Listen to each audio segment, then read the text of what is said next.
This will be a quick video on how to disassemble the bolt in the Benelli Lupo bolt action rifle. So first you take the bolt out and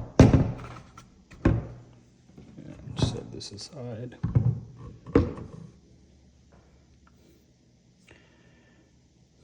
To take the firing pin out, press here and it says unlock it in this direction.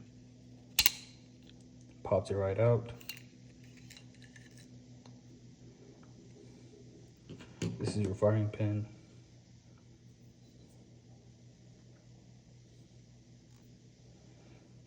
And to get it back in,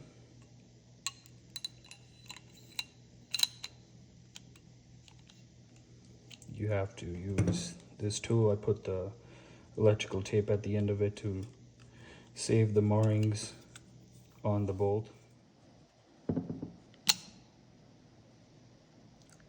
So it clicks in as you heard it. You turn it around and then line these pins up, clicks in place, and that's it.